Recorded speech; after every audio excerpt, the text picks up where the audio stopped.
তো প্রিয় শিক্ষার্থীরা, আশা করি সবাই ভালো আছো। আজকে আমরা আলোচনা করব রাইট ফর্ম অফ ভার্বের কিছু শর্টকাট নিয়ম। আমাদের সাধারণত পরীক্ষাতে কি কি ধরনের প্রশ্নগুলো আসে, সেই প্রশ্নগুলো নিয়েই আমাদের এই আজকের আলোচনা। তো তোমরা হয়তো অনেকেই এই শীটটা থেকে আগেও পড়েছো। তো এই শীটটা আমার নিজের তৈরি। যদিও এখানে কোচিং সেন্টারের নাম দেয়া আছে। কোচিং সেন্টারটা ওখানে আমি ক্লাস নিতাম, তো সেই হিসেবে আর কি। তো যাই হোক, ইংরেজি ক্লাস নিতাম, তো ওই হিসেবে শীটটা তৈরি করা হয়েছিল। তো এখন এটা তোমাদেরও কাজে লাগবে, খুবই গুরুত্বপূর্ণ একটা শীট।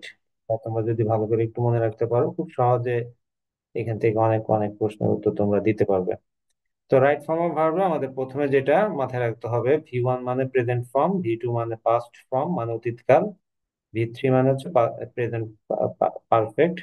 ওকে, এবং ভি 1 প্লাস আইএনজি মানে হচ্ছে কন্টিনিউয়াস ফর্ম বা ভার্বের আইএনজি। ওকে, তো আমরা এটা একটু আলোচনা করি। প্রথমে আছে আমাদের ভি 1 দিয়ে বলেছে যে মডেল অক্সিলারির পর ভার্বের ভি 1 বসে। এখন প্রশ্ন হচ্ছে মডেল অক্সিলারি কি? তোমরা কি কেউ বলতে পারবে মডেল অক্সিলারি কি? স্যার, ক্যান, কোড, হ্যাঁ, can, could, should, may, shall, must. Should, will, let, must, need, dare. হ্যাঁ, এসব থাকলে আমাদের কি করবে, সেটাকে বলা হয় কি, মডেল অক্সিলারি। তো এখন এগুলোর পরেই আমার ঠিক ভার্ব যেটা বসবে, ওকে, সে ভার্বটা হবে প্রেজেন্ট ফর্ম বসবে। যেমন let me go, he let me go there, সে আমাকে ওখানে যেতে দিয়েছিল। লেটের পরে আমার গো ভার্বটা এসেছে, তাই এখানে এটা কি হয়ে গেছে, প্রেজেন্ট ফর্মে হয়ে গেছে। You could do it, you could do it. এখানেও দেখো যে তুমি কাজটা করতে পারতে, তাহলে কুড মডেল অক্সিলারি, তারপরে আমার ভার্বটা কি, ডু বসেছে, ইট। তো যাই হোক, আমাদের এখান থেকে আমরা দেখতে পাচ্ছি যে এভাবে মডেল অক্সিলারি দিয়ে আমাদের অনেক প্রশ্নের আমরা জেনে যাবো, এবং তোমরা দেখবে যে হয়তো বা তোমাদের পরীক্ষাতে এখান থেকে প্রায় সময় নানা ধরনের প্রশ্ন এসে থাকে। তো হ্যাঁ, সাচিন কিছু বলতে চাচ্ছিলে, মনে হয়, বলো। স্যার, এখানে হুম, বলো। এক্সাম্পল এ নাম্বারে স্যার, এটা মডেল অক্সিলারি কি দেয়ার নাকি মি? এখানে মডেল অক্সিলারি হচ্ছে আমার লেট। ওকে, এখানে মডেল অক্সিলারি জি হচ্ছে স্যার। আমার এই যে লেট। ওকে, জি লেটের স্যার। পরে আমার মি, সাবজেক্ট অবজেক্ট ফর্ম, এবং এটা হচ্ছে আমার ভার্ব। ওকে, তো আমরা তো এই যে এখানে মডেল জি স্যার। অক্সিলারির কিছু উদাহরণ দিয়ে দিয়েছি, can, could, shall, should, will, let, must, need, dare. এগুলো হচ্ছে আমাদের মডেল জি স্যার। অক্সিলারি। তো এগুলো থ্যাংক ইউ স্যার। অক্সিলারি একটা আছে, মডেল অক্সিলারি আছে। অক্সিলারি ভার্ব হচ্ছে অ্যামিজার, ওয়াজার, এরকম যেগুলো আছে সেগুলো। আর মডেল অক্সিলারি হচ্ছে এগুলো। এগুলোর পরে আমার ভার্ব সবসময় প্রেজেন্ট ফর্মে বসবে। I should go there. Okay, let me come here. You need to go. Okay, তারপর হচ্ছে how dare you love here. হ্যাঁ, তুমি এরকম করে বলে, এই যদি দেখো, এগুলো তো সবগুলোতে আমার কি বসবে, ভার্বের বেস ফর্মটা বসবে বা প্রেজেন্ট ফর্মটা বসবে। এই মডেল অক্সিলারি, এটা একটা মডেল অক্সিলারি পুট, এখানে আমার এখানে বসছে। আবার এরপরে দেখো ইনফিনিটিভ, টু এর পরে আমার ভার্ব সবসময় প্রেজেন্ট ফর্মে হবে। ইনফিনিটিভ 2 মানে কি? ইনফিনিটিভ 2 মানে হচ্ছে যে, ইনফিনিটিভ মানে হচ্ছে যে to plus verb. Okay, two plus verb হলে তখন সেটা হয় ইনফিনিটিভ। যেমন মনে করো আই ওয়ান্ট টু গো, হ্যাঁ, বা I want to do it. এই যে to plus verb do, to plus verb play. Okay, I want to play, I want to eat, হ্যাঁ, বা দে ওয়ান্ট টু সিং। তো এইরকম করে যেগুলো আছে টু প্লাস ভার্ব হলে সেটাকে বলা হয় ইনফিনিটিভ। তো সেই ইনফিনিটিভ 2 এর পরে সবসময় ভার্বের কি, প্রেজেন্ট ফর্ম বসবে। তবে সব টু এর ক্ষেত্রে কিন্তু ভার্বের প্রেজেন্ট ফর্ম বসবে না। তোমরা সাধারণত একটা জিনিস মনে রাখবে যে দুই একটা ব্যতিক্রম বাদে বাকি সব জায়গায় টু দেখলেই তারপরে ভার্ব আসছে, চোখ বন্ধ করে সেখানে প্রেজেন্ট ফর্ম বসিয়ে দিবে।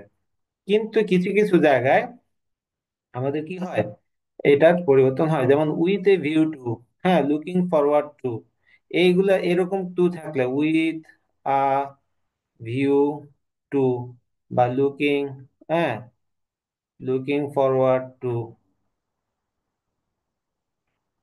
এগুলোর পরে ভার্বের কি বসে? তখন আবার ভার্বের আইএনজি বসে। তখন আবার কি বসে?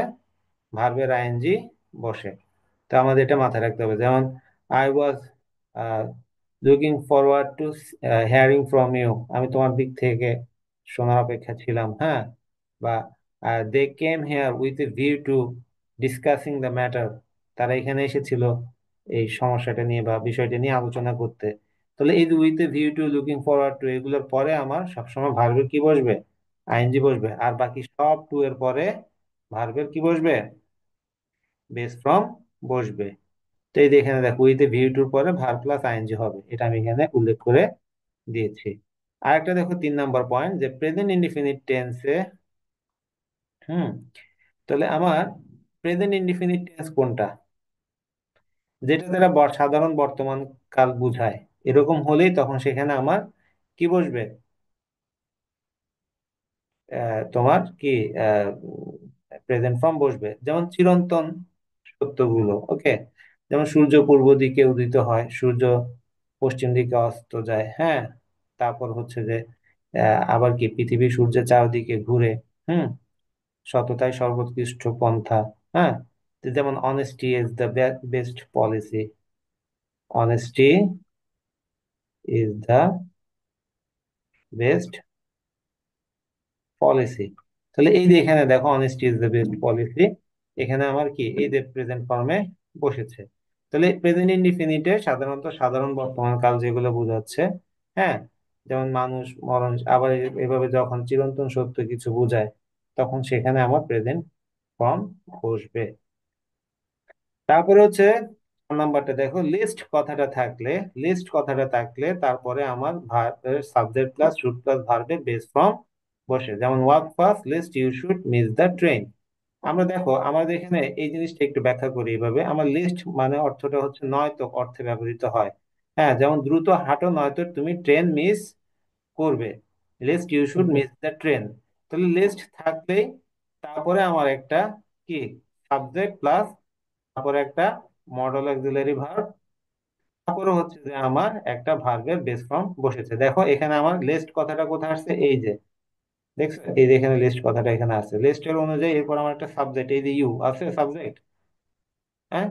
তারপর একটা মডেল অক্সিলারি শুড, এই যে মডেল অক্সিলারি শুড, তারপর প্রেজেন্ট ফর্ম মিস, এই যে মিসটা এখানে আছে, এই যে প্রেজেন্ট ফর্ম। আর আরেকটা জিনিস আমরা মাথায় রাখতে পারি, যে এই যে শুড, এটা একটা মডেল অক্সিলারি, তাই আমার এখানে ভার্বের এই যে মিসটা কি হচ্ছে? ভার্বের প্রেজেন্ট ফর্ম হিসেবে বসেছে বা বেস ফর্ম হিসেবে বসেছে। তোমরা কি কি বলতে পারবে বেস ফর্ম এবং প্রেজেন্ট ফর্মের পার্থক্যটা কি? জি স্যার, আরেকবার বলেন, বুঝিনি। আমি যে ভার্বের বেস ফর্ম বলতেছি, ভি1 মানে ভার্বের বেস ফর্ম বা প্রেজেন্ট, হ্যাঁ, এখন বেস ফর্ম আর প্রেজেন্ট ফর্ম, এটার পার্থক্য কি? স্যার একই তো, না best form. Sir best form, sir best form মানে ভার্বের সাথে এস বা ইএস যুক্ত। না, ওইটা হচ্ছে যে তোমার প্রেজেন্ট ফর্ম। হ্যাঁ, যেমন মনে করো হি আচ্ছা আচ্ছা আচ্ছা। গোস টু স্কুল, এটা হচ্ছে যে আমার প্রেজেন্ট ফর্ম আছে। কিন্তু আমি এই যে গো এর বেস ফর্ম হচ্ছে যে এটা থেকে, এই গো থেকে এই জিনিসটা গোসটা শুধু এসেছে, এখানে ইএস যুক্ত হয়েছে, যে এখানে আমার থার্ড আচ্ছা পারসন আচ্ছা। সিঙ্গুলার নাম্বার হওয়ার কারণে। তো আমার বেস ফর্ম এবং প্রেজেন্ট স্যার ফর্ম একটু পার্থক্য আছে। সকল স্যার বেস আহ, সকল বেস ফর্ম, সকল বেস প্রেজেন্ট ফর্ম, কিন্তু সকল প্রেজেন্ট ফর্ম বেস ফর্ম না। যেমন গোস আর গো দুটোটাই প্রেজেন্ট বোঝাচ্ছে, বাট এইটা প্রেজেন্ট হলেও এইটা প্রেজেন্ট বোঝালেও এটা আবার এটা ইয়া হয় না, এটা বেস ফর্ম হতে পারবে না। বুঝা গেছে? তাহলে আমরা প্রেজেন্ট কখন কখন আমাদের ইয়া বসে, প্রেজেন্ট ফর্ম বসে, সেই জিনিসটা আমরা আশা করি বুঝতে পেরেছি। এখন আমরা আলোচনা করব পাস্ট টেন্স কখন কখন বসে সেগুলো নিয়ে। তো পাস্ট টেন্সের ক্ষেত্রে আমাদের প্রথমে মাথায় রাখতে হবে, সাধারণত পাস্ট টেন্স, শুধু পাস্ট ইনডিফিনিট টেন্সের পরে পাস্ট টেন্স বা পাস্ট ফর্ম বসে। আমাদের আগের বাক্যগুলো বা আহ, যদি পাস্ট টেন্সে হয়ে থাকে, তাহলে আমার পরের বা এই যে বাক্যটাতে রাইট ফর্ম ভাব দিয়েছে, সেটাও কি আমার পাস্ট টেন্সে হবে, স্বাভাবিকভাবে ধরে নিতে হবে। তো এখন দেখো এখানে কি বলছে, পাস্ট ইনডিফিনিট, অতীতের কোনো কাজ বোঝাচ্ছে, এরকম বোঝালেই তখন সেখানে আমার পাস্ট ইনডিফিনিট টেন্স বসবে। যেমন I was a student, they worked hard, worked was, হ্যাঁ, she was a liar, hmm, অথবা we won the game, hmm, we won victory in 1971। তাহলে এই যেভাবে যখন আসে তখন সেখানে আমার পাস্ট ইনডিফিনিট বসে, সাধারণ অতীত। ওকে, আমরা এটাকে সাধারণ অতীত বোঝালেই তখন সেটাকে কি হবে, আমার পাস্ট ইনডিফিনিট বসবে। ওকে। কিন্তু আবার দেখো কিছু কিছু জিনিস আছে যেগুলো দেখলে আমরা সহজেই বুঝতে পারবো যে কি এটা অবশ্যই এখানে আমার পাস্ট টেন্স বসাতে হবে। কারণ দেখো কিভাবে, যেমন এই যে once, once upon a time, yesterday, last year, last day, last hour, হ্যাঁ, লাস্ট মিনিট, এগুলো থাকলে আমার ধরে নিতে হবে সেগুলোতে আমার কি হবে, পাস্ট টেন্স বসবে। যেমন আমরা গল্প বলার সময় আমরা বলি once upon a time there was a king, খেয়াল করছো, দেয়ার ওয়াজ কিং। আবার দেখো ওয়ান্স মানে কোন এক সময়, হ্যাঁ, once R once upon a time দুটোটারই অর্থ প্রায় সেম। তো once there was a king, এক সময় একটা কি ছিল, রাজা ছিল।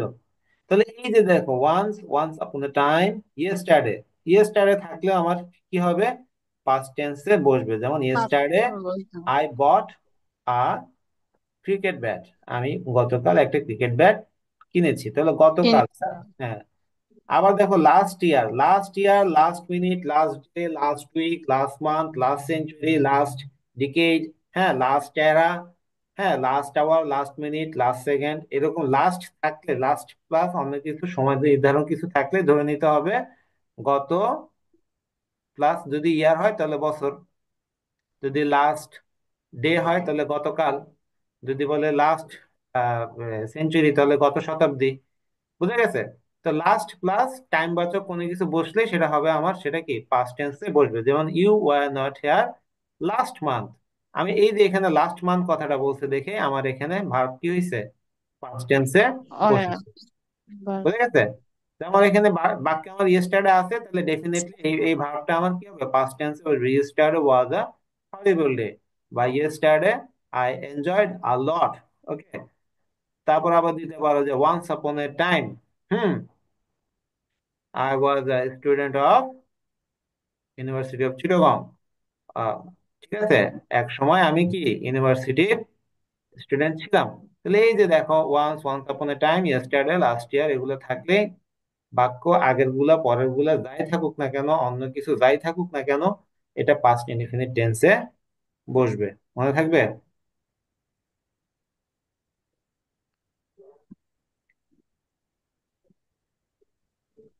এরপরে দেখো হ্যাভিং, হ্যাভিং এই শব্দটা থাকলে তারপরে আমার পরের ক্লজের প্রিন্সিপাল ভার্বটা পাস্ট টেন্সে হবে। এটা একটা সেন্টেন্স প্যাটার্ন, তোমাকে এটা থার্ড কন্ডিশনালের ইয়েতে এই কথাটা আসে। তো তোমার মাথায় রাখতে হবে যে এই যে হ্যাভিং বাক্যটা যখন থাকবে, বাক্যে যখন হ্যাভিং দিয়ে শুরু হবে, হ্যাঁ, যেমন এই যে এই সেন্টেন্সটা একদম মুখস্থ করে ফেলবা, having done her work she went to home, সে তার কাজ শেষ করে বাড়ি চলে গিয়েছিল। তাহলে আমি এভাবে আমি আরেকটা বলতে পারি, হ্যাভিং,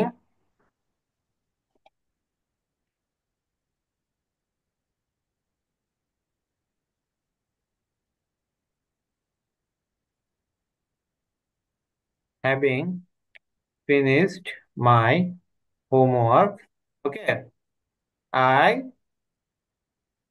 ওয়াচ টিভি, আমি আমার কি হোমওয়ার্ক শেষ করে আমি কি করেছিলাম, টিভি দেখেছিলাম। তাহলে আমার হ্যাভিং এর পরের ক্লজ, হ্যাভিং এর এটা একটা ক্লজ, হ্যাভিং ফিনিশড একটা ক্লজ, কিন্তু খেয়াল করছো হ্যাভিং ফিনিশড এটা হচ্ছে যে কি একটা clause, my SW, having, sorry, having finished my SW, এতটুকু পর্যন্ত একটা হচ্ছে যে কি ক্লজ, একটা ক্লজ। আর তারপরে হচ্ছে যে এখান থেকে এই আই থেকে শুরু করে টিভি পর্যন্ত এতটুকু অংশ হচ্ছে আরেকটা ক্লজ। তো এই দুইটা ক্লজের ভিতরে আমার দেখো বলছে যে কি হ্যাভিং এর পরের ক্লজ, দেন প্রিন্সিপাল ভার্বটা কি হবে, পরের ক্লজ কোনটা ছিল, এই যে এই অংশটা আই ওয়াচড টিভি, এখানে আমার পরের অংশে এটা ভার্বটা কি হবে, পাস্ট টেন্সে হবে। বুঝে গেছে? এটা একটু সেন্টেন্সটা একটু খেয়াল করো, এটা একটু হয়তো বা ভুল হইতে পারে। তবে যখনই আমার বাক্যে হ্যাভিং দিয়ে কোনো কিছু দিবে, তখনই ধরে নিবে যে কি সেখানে হ্যাভিং এর পরের যে ক্লজটা থাকবে সেই ক্লজটার এখানে আমার কি হবে, পাস্ট টেন্স হবে। যেমন এইভাবে আমি আরেকটা বাক্য দিতে পারি, যেমন হ্যাভিং, মানে তোমার একটু লাইনে থাকো, আমি একটু আসছি।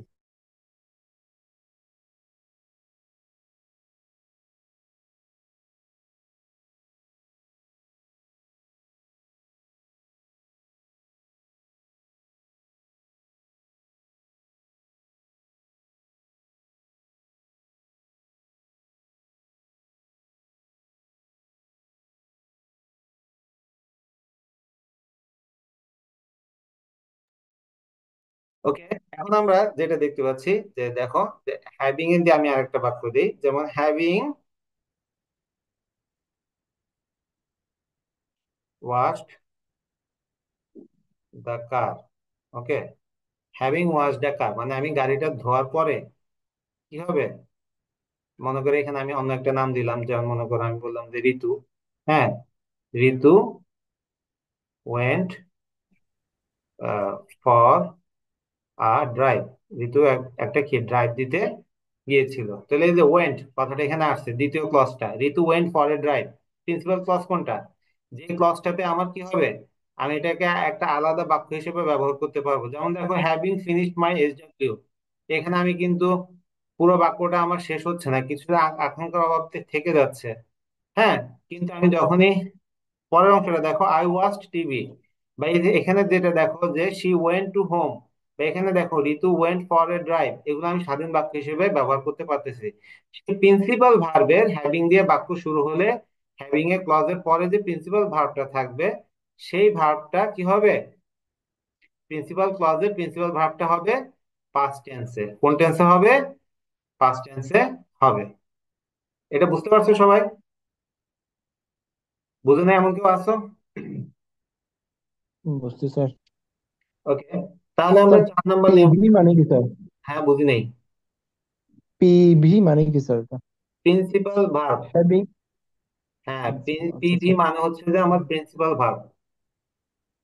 ওকে, জি তারপর চার জি নাম্বারটা স্যার। নিয়ে আসতে দেখো, হোয়াইল থাকলে সাবজেক্ট তারপরে সাবজেক্টের পরে ভার্বটা কি হবে, পাস্ট টেন্সে হবে। যেমন while I was a child I used to playing ludo, আমি যখন কি ছিলাম, একজন শিশু ছিলাম। তা খেয়াল করো, হোয়াইল এর পরে সাবজেক্ট থাকলে, এই হোয়াইল আছে, হোয়াইল এর পরে এই যে আই একটা সাবজেক্ট না, তারপরে আমার ভার্ব বসছে, তাহলে আমার এখানে কিভাবে আসছে, while plus subject plus verb, এবং সে ভার্বটা কি হবে, পাস্ট টেন্স হবে। তাহলে আমার বাক্যের শুরুতে যখন হোয়াইল থাকবে, তারপরে যখন একটা সাবজেক্ট থাকবে, এরপরে যে ভার্বটা আসবে সেটা অবশ্যই কি, পাস্ট টেন্সে বসবে। যেমন while I was a child I use to play ludo, while I was a student I use to কে I use to study a lot, যখন আমি স্টুডেন্ট ছিলাম তখন আমি সাধারণত অনেক বই পড়তাম। বা আই ইউজ টু ট্রাভেল আলট, আমি অনেক বেশি ভ্রমণ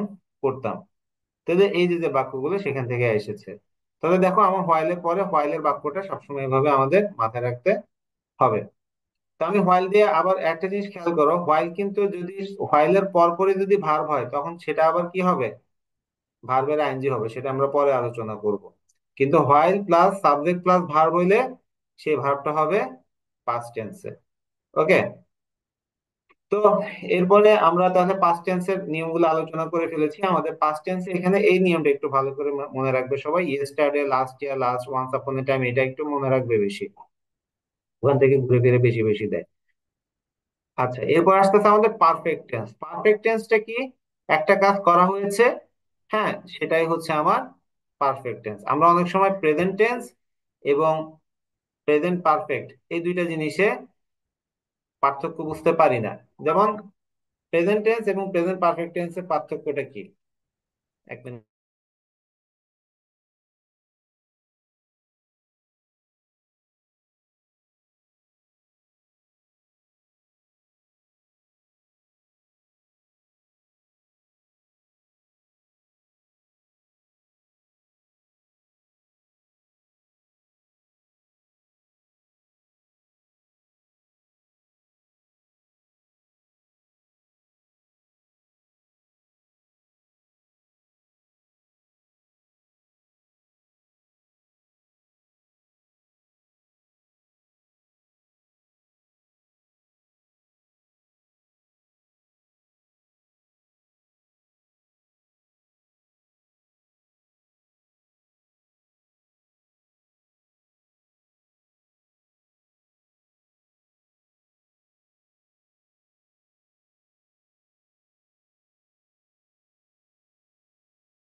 ওকে, তাহলে আমরা প্রেজেন্ট পারফেক্ট এবং প্রেজেন্ট টেন্স এই দুইটার ভিতরে একটু পার্থক্য আমরা বোঝার চেষ্টা করি, দুইটা বাক্য লিখি। এটা দিয়ে আমি তোমাদেরকে একটু বুঝাই প্রেজেন্ট পারফেক্ট এবং প্রেজেন্ট পারফেক্ট টেন্সের পার্থক্য কি। যেমন I go to school, I go to school, আমি স্কুলে যাই। দেখো ভার্বটা এখানে অর্থ কি আসতেছে, যাই। ওকে, আমি যদি এটা পারফেক্ট টেন্সে লিখতাম তাহলে কি তো, I have gone to school, আমার স্কুলে যাওয়া হয়েছে। ওকে, আমি স্কুলে যাই আর আমার স্কুলে যাওয়া হয়েছে, দুইটার অর্থ পার্থক্য আছে নাকি? আছে। তো এই যে যখনই আমার যাওয়া হয়েছে, করা হয়েছে, ধরা হয়েছে, বলা হয়েছে, হ্যাঁ, হ্যাঁ, বা বলেছি, করেছি, গিয়েছি, হ্যাঁ, এরকম যখন বোঝাবে তখন হবে আমার পারফেক্ট। ঠিক আছে, বা বলেছিলাম, করেছিলাম, ওকে, তখন হবে যে আমার পারফেক্ট। কিন্তু আমি যদি গেস, আমি যেতাম, হুম, করতাম, খেতাম, এটা হতো আমার পাস্ট ইনডিফিনিট। আর আমি যাই, আমি করি, আমি খাই, এগুলো হচ্ছে আমার প্রেজেন্ট। তো আমার যাওয়া হয়েছে, বা আমি গিয়েছি, আমার করা হয়েছে, বা আমি করেছি, এরকম যখন বোঝায় তখন সেটা হবে পারফেক্ট। এই দুইটা অর্থ আমাদের একটু মনে রাখতে পারলে খুব সহজে বুঝতে পারবো কখন আমার পারফেক্ট হবে, কখন পারফেক্ট হবে না। তো দেখো, সিম্পল পারফেক্ট টেন্সে আমার ভি3 বসে। তো যখন সিম্পল পারফেক্ট টেন্স হবে, যেমন এই যে I have gone to school, এটা একটা হচ্ছে আমার সিম্পল পারফেক্ট টেন্সের উদাহরণ। তাহলে we have done our duty, আমরা আমাদের দায়িত্ব পালন করেছি, দেখছো, we have done our duty, আমরা আমাদের দায়িত্ব পালন করেছি। তাহলে এখানে আরেকটা জিনিস মাথায় রাখবে, এই যে তিনটা জিনিস আমাদের তিনটা ইয়ে আছে, হ্যাভ, হ্যাজ এবং হ্যাড, এই তিনটে জিনিস হলেই তখন তারপরে আমাদের কি দিতে হবে, তখন তারপরে আমাদের ভার্বের পাস্ট পার্টিসিপল অংশটা বসাতে হবে। তো তোমরা পাস্ট পার্টিসিপল অংশটা জানার জন্য খুব ভালো করে তোমাদের বইতে বা বিভিন্ন গাইড টাইড যা কিনেছো, ওখানে স্ট্রং ভার্ব উইক ভার্ব এরকম একটা চ্যাপ্টার আছে, সেই স্ট্রং ভার্ব উইক ভার্ব চ্যাপ্টারের যে সিরিয়াল গুলো আছে সেই সিরিয়ালটা একটু ভালো করে দেখে নিবা। তো এরপরে নিয়মটা দেখো, যে দুই 2 নম্বর বলছে সব প্যাসিভ ভয়েসে ভার্ব কি হবে, ভি3 হয়। আমরা তো ভয়েস চেঞ্জ করেছি, অ্যাক্টিভ ভয়েস, প্যাসিভ ভয়েস, যে কোনো প্যাসিভ ভয়েস হলেই, মানে যখন আমার সাবজেক্ট ডুয়ার হবে না, হ্যাঁ, তখন সাবজেক্ট ডুয়ার না হলে তখন সেটা প্যাসিভ ভয়েসে হবে এবং ভি3 বসবে। আমাদের খেয়াল রাখতে হবে সাবজেক্ট ডুয়ার কখন হয়। যেমন I do the work, I do the work, আমি কাজটা করি। The work is done by me, কাজটা আমার দ্বারা করা হয়। তাহলে এখানে কাজটা কি করে, আই, এই ডু মানে কি, আই ডুটা কার দ্বারা সংগঠিত হচ্ছে, এই সাবজেক্ট আই দ্বারা। বা হি গোস টু স্কুল, সেই স্কুলে যায়। তাহলে এখানে গোস কে করে, এই সাবজেক্ট হি করতেছে। তাহলে এখানে সাবজেক্ট হচ্ছে ডুয়ার, সরাসরি ভার্বের ডুয়ার সরাসরি এই সাবজেক্ট।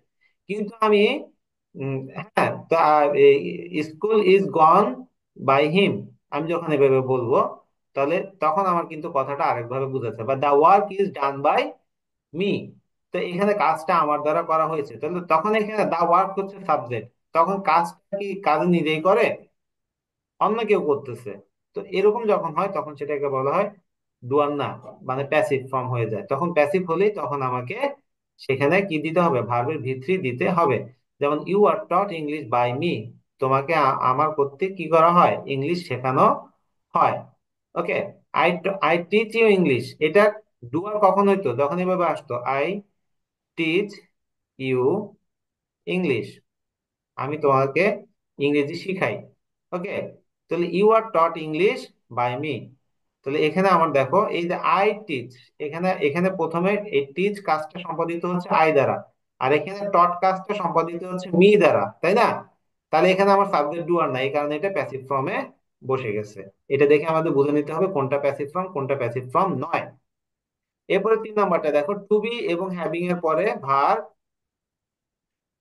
কি বসে? টু বি এবং হ্যাভিং এর পরে ভার্বের ভিত্তি বসে। টু বি জিনিস, টু বি ভার্বের আমাদের এখানে যদি টু বি থাকে তাহলে সেটা আমাদের কি আহ, আহ, ইয়া হয়। যেমন it is to be finished in time, মানে করতে হবে এটাকে এই সময়ের ভিতরে শেষ করতে হবে। ওকে। আবার having finished her meal she went to school, এই উদাহরণটা আমরা একটু আগে পড়েছি। হ্যাভিং থাকলেই তারপরে আমার ভার্বের ভি থ্রি বসছে, আর টু বি থাকলেই তারপরে আমার ভার্বের ভি থ্রি বসবে। যেমন he has to be present in this week, তাকে এই সপ্তাহের ভিতরে, এই সপ্তাহে অবশ্যই থাকতে হবে। ওকে। ইউ তবে এরকম করে আমরা যখন আরো কিছু টুবি দিয়ে বাক্য বলবো তখন সেখানে সোজা কথা টুবির পরে আমার ভার্বের ভিত্তি বসবে। যেমন এখানে খেয়াল করো, এই যে এই বাক্যটাতে টু বি, এদের টু বির পরে জাস্ট এতে ভার্ব ফিনিশড ভি থ্রি বসেছে। আবার দেখো হ্যাভিং বসেছে, হ্যাভিং এর পরে আমার ভার্ব থ্রি ভি থ্রি বসেছে। ওকে। আচ্ছা, এরপর আসে আমাদের পজিটিভ ভার্ব। পজিটিভ ভার্বটা জিনিসটা কি? পজিটিভ ভার্বটা হচ্ছে যে যখন প্রযোজক ক্রিয়া, হ্যাঁ, প্রযোজক ক্রিয়া হ্যাভ গেট এরপরে অবজেক্ট এবং তারপর ভার্ব হয়। প্রযোজক ক্রিয়া এভাবে আমাদের মনে থাকবে না, যখন আরেকজনের দ্বারা কাজটা করা হয়েছে বুঝায়। হ্যাঁ, তখন এটাকে বলা হয় পজিটিভ ভার্ব। খেয়াল করো এই বাক্যটাতে I got the car washed, আমি গাড়িটা ধোয়া অবস্থায় পেয়েছি। তাহলে গাড়িটা ধুইছে কে? এই আই ধুইছে? আই কিন্তু ধোয় নাই, অন্য কেউ একজন ধুয়েছে। সে কি কি পেয়েছে? গাড়িটা ধোয়া অবস্থায় পেয়েছে।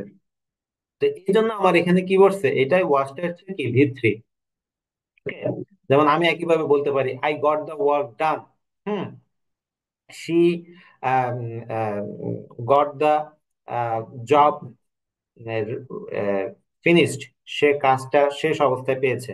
তাহলে এই যে যে দেখো যখন এরকম বোঝাচ্ছে তখন সেগুলোকে বলা হয় পজিটিভ ওয়ার্ক, মানে সাবজেক্ট কাজটা করে নাই, অন্য কেউ কাজটা করছে।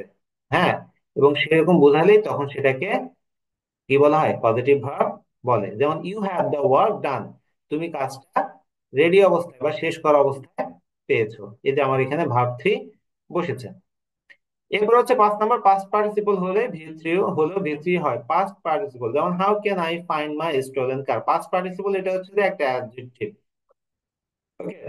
অ্যাডজেক্টিভে আমরা জানি যে পার্টিসিপলে তিন ধরনের থাকে, প্রেজেন্ট পার্টিসিপল, পাস্ট পার্টিসিপল এবং হ্যাঁ, তো পারফেক্ট পার্টিসিপল। তো পাস্ট পার্টিসিপলটা হচ্ছে যে যখন আমার সাবজেক্ট বা কাজটা অন্য কেউ করে থাকছে তখন আমার সেটা বুঝালেই ইয়া হয়। তো এখানে দেখো how can I find my stolen car, past participle কিন্তু একটা অ্যাডজেক্টিভ, এটা সবসময় মনে রাখবা। পাস্ট পার্টিসিপল গুলো হচ্ছে প্রত্যেকটাই কি অ্যাডজেক্টিভ। তো দেখো এখানে আমরা how can I find my stolen car, এই যে স্টোলেন কার, আমি কিভাবে আমি আমার চুরি হওয়া গাড়িটাকে কি করতে পারবো? বের করতে পারবো বা খুঁজে পাবো। তাহলে এই যে কার, এটা একটা নাউন, এটাকে মডিফাই করতেছে স্টোলেন। মানে এটা চুরি হওয়া গাড়িটা, কোন গাড়িটা? চুরি হওয়া গাড়িটা। মনে করো তোমার তিন চারটা গাড়ি আছে, তাহলে তোমার এটার ভিতরে একটা চুরি হয়েছে, তাহলে তুমি এখানে আমার গাড়িটা আমি কিভাবে খুঁজে পাবো? তখন তোমাকে একজনকে জিজ্ঞাসা করবো কোন গাড়িটা, বলতেছে চুরি হওয়া গাড়িটা। তাহলে এই যে যে দেখো আমি এই নাউন সম্পর্কে বিস্তার এই একটা এই তথ্য দিচ্ছি, মডিফাই করতেছে, তখন সেটা কি হয়ে গেছে? পাস্ট পার্টিসিপল হয়ে গেছে। তো এরকম করেও আমাদের কি বোঝায়, অনেক সময় পাস্ট পার্টিসিপল ইয়েতে বসে, তো যখন অ্যাডজেক্টিভ হিসেবে ব্যবহৃত হতে পারে। তাহলে ভার্বের যে রূপটা আমাদের কি অ্যাডজেক্টিভ হিসেবে ব্যবহৃত হয় বা ভার্বের, তখন সেটাকে বলা হয় ফার্স্ট পার্টিসিপল। তো এখন আমরা আলোচনা করব ভার্বের আইএনজি কখন কখন হবে সেগুলো নিয়ে। আমাদের ভার্বের আইএনজি কখন কিভাবে হবে সেটা নিয়ে আমি খুব 2 মিনিটে শেষ করে দিচ্ছি। সেটা প্রথমে মাথায় রাখতে হবে যে এই শীটটা একটু ভালো করে পড়ে নিবা। আমার ভার্বের কন্টিনিউয়াস টেন্স করা হচ্ছে এরকম কিছু বোঝালেই তখন সেখানে আমার ভার্বের আইএনজি বসবে। Sheela is dancing, I am reading, we are struggling, এগুলো হচ্ছে আমার কি ভার্বের আইএনজি ফর্ম। এখন ভার্বের এই যে একটু আগে আমরা পড়ছিলাম 2 নম্বরটা নিয়মটা দেখো, যে বাক্যে হোয়াইল এর পরে ভার্ব থাকলে সেটা ভার্বের আইএনজি হয়। যেমন হোয়াইল ওয়াকিং, আমরা কিন্তু পড়ছিলাম যে কি while plus subject plus verb থাকলে তখন সে ভার্বটা হবে পাস্ট টেন্স। কিন্তু জাস্ট হোয়াইল এর পরপরই যদি ভার্ব আসে, হোয়াইল এর পরপরই যদি ভার্ব আসে তখন সেটা হয়ে যাবে ভার্বের আইএনজি। কারণটা কি? কারণটা হচ্ছে হোয়াইল একটা প্রিপোজিশন। আমাদের সবসময় মনে রাখতে হবে চোখ বন্ধ করে প্রিপোজিশনের পরেই ভার্ব আসলে তখন সেই ভার্বটা হয়ে যাবে ভার্বের কি, এই যে ভার্বের আইএনজি বসে যাবে। তো হোয়াইলের পরে, হোয়াইল এটা যেহেতু একটা প্রিপোজিশন, এরপর আমার ভার্ব বসছে এবং সেটা কি হয়ে গেছে, ভার্বের আইএনজি হয়ে গেছে। তারপর আরেকটা রুলস হচ্ছে কি, পাশাপাশি দুইটা ভার্ব থাকলে দ্বিতীয় ভার্বটা আমার সবসময় কি হবে, ভার্বের আইএনজি হবে। যে মানে হি অ্যাভয়েডস গোয়িং, তাহলে অ্যাভয়েড একটা ভার্ব, গোয়িংটাও কি একটা ভার্ব, তাহলে আমার দুইটা ভার্ব পাশাপাশি বসছে, তাই দ্বিতীয়টা আমার ডেফিনেটলি কি হবে, ভার্বের আইএনজি হয়ে যাবে। প্রথমটা আমার প্রেজেন্ট টেন্স হতে পারে, পাস্ট টেন্স হতে পারে। যেমন আমি অ্যাভয়েডস লিখছি, সে আমি এখানে অ্যাভয়েডেডও দিতে পারতাম। আমি রিমা এনজয়স ফিশিং, এনজয়স না দিয়ে এনজয়েড এটাও দিতে পারতাম।